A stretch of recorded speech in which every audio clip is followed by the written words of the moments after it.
Success in life YouTube চ্যানেলে সকল বন্ধুকে স্বাগত জানিয়ে শুরু করছে এখনকার একটি বিশেষ বার্তা। আশা করি আপনারা ভালো আছেন।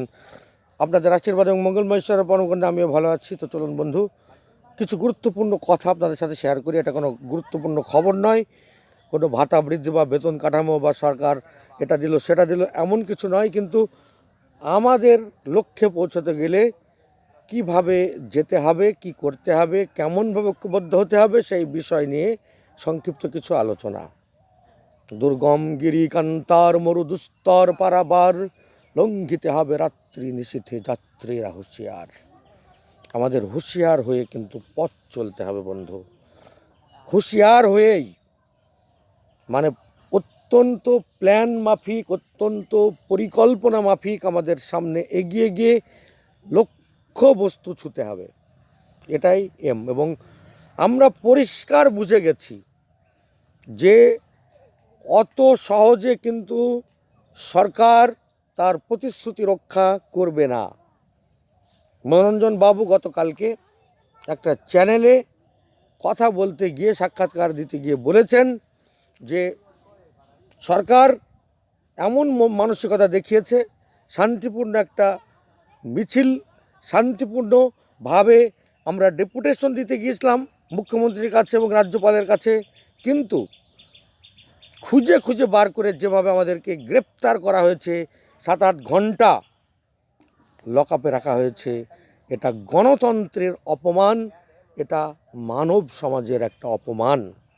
সেই জন্যে তীব্র থেকে তীব্রতর আন্দোলন সংগঠিত করার জন্য পার্শ্ব শিক্ষক ঐক্য মঞ্চ ডাক দিয়েছে।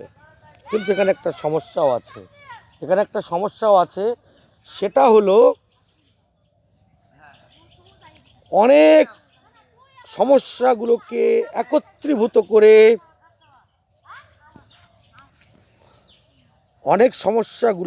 অনেকজনের সমস্যাগুলোকে যদি একত্রীভূত করে ফেলি, তাহলে সেই বাবা তোমার দরবারে সব পাগলের খেলা, হরেক রকম পাগল লইয়া মিলাইছো মেলা, সেই গানের মতো। নিশ্চয় প্রায় সকলে এই গানটা দেখেছেন, লক্ষ লক্ষ মানুষ এই গানটা শুনেছেন।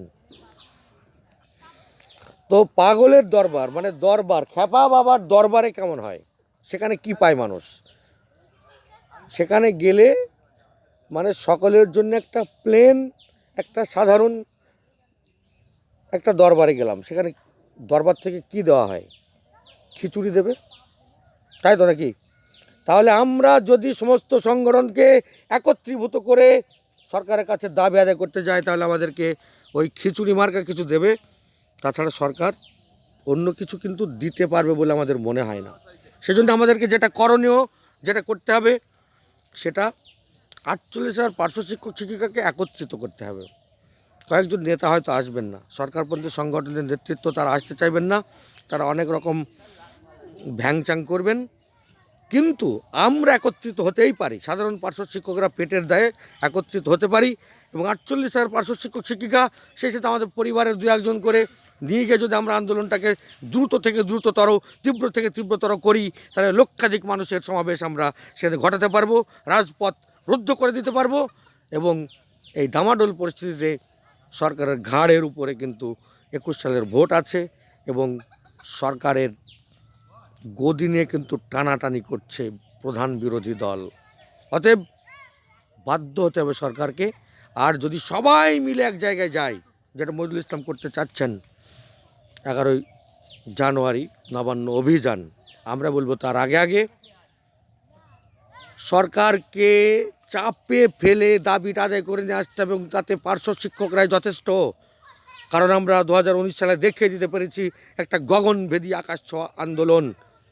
এবং ভগীরথ ঘোষ মহাশয়, মধুমিতা ব্যানার্জি দিদি, মনোরঞ্জন বাবু, জাহাঙ্গীর আলম স্যার, আনসার বাবু, মাসুদ হাসান বাবু, আর যারা স্টিয়ারিং কমিটিতে আছেন, যারা সিদ্ধান্ত গ্রহণ করেন, তাদেরকে বলবো দ্রুত সিদ্ধান্ত নিয়ে পার্শ্ব শিক্ষকদের মাঠে নামাতে হবে, এবং সেই সাথে 2-1 জন করে নিজের স্ত্রী বা নিজের ছেলে বা নিজের বাবাকে সাথে করে নিয়ে যেতে হবে, বা নিজের বন্ধুকে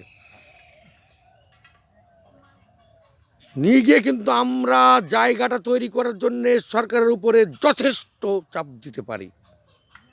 কারণ এটা মুখ্যমন্ত্রীর প্রতিশ্রুতি দেওয়া, এবং শুধু একবার নয়, বিরোধী নেতৃত্বে থাকাকালীন এবং ক্ষমতায় আসার পরেও কিন্তু প্রতিশ্রুতি প্রদান।